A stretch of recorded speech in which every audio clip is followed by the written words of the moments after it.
story of self, us, and now, advocating for education, turning pain into purpose. I'm Lauren Hutchins. I attend Salem College as of 2025. Before I begin, I want you to think back to when you were younger. Think about how it felt walking through the school's crowded hallways. Did you ever feel invisible, judged?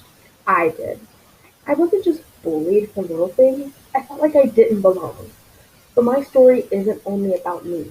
It's about how I learned to stand up, not only for myself, but for someone I love dearly.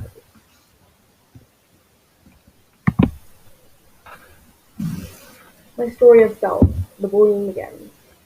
I was worried. My sister was worried, but that wasn't the end. For years I walked into school bracing myself. The whispers, the name calling, the exclusion, they chipped away at me every day. But the hardest part wasn't what happened to me. It was what happened to my younger sister.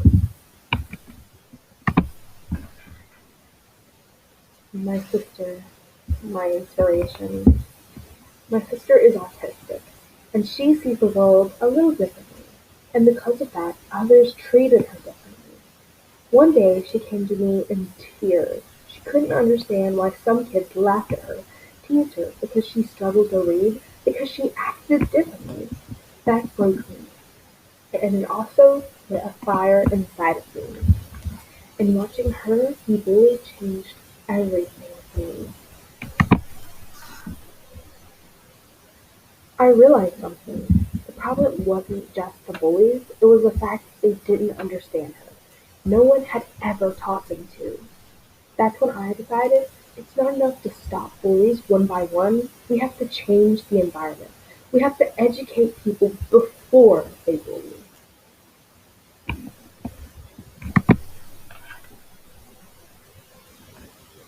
Changing the system. What if we taught understanding, not just punishment? I started asking, why aren't we teaching students what autism is? Why aren't we talking about differences in the classroom? Why are we waiting until the damage is done instead of preventing it? I talked to teachers.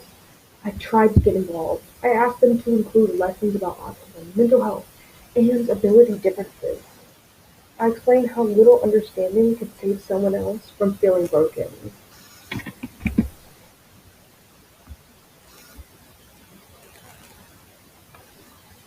Teachers started opening up conversations. Students started asking questions instead of laughing. The elementary school I was in even put in a no tolerance policy.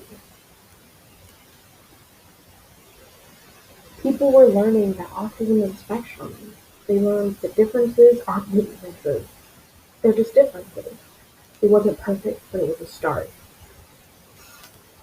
Because no one deserves to feel unsafe at school. Inclusion education is so important to a safer school. Knowledge leads to kindness.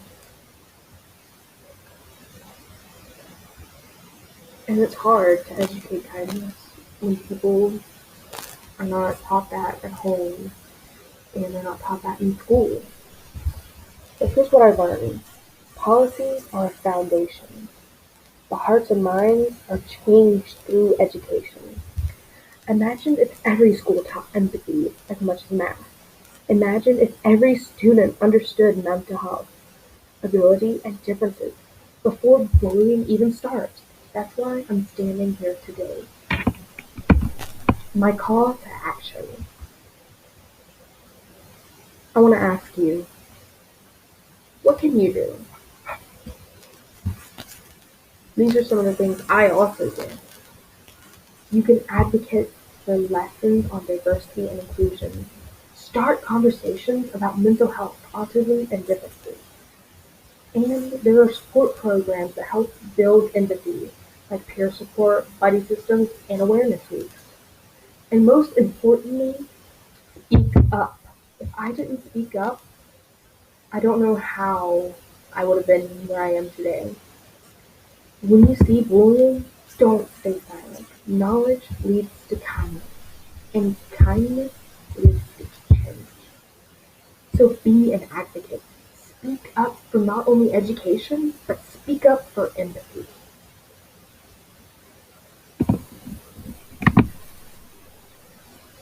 Every student deserves to feel safe.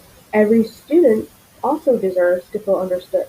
It starts with us, and it starts with you. Let's build schools where kindness isn't just encouraged, it's taught, expected, and lived.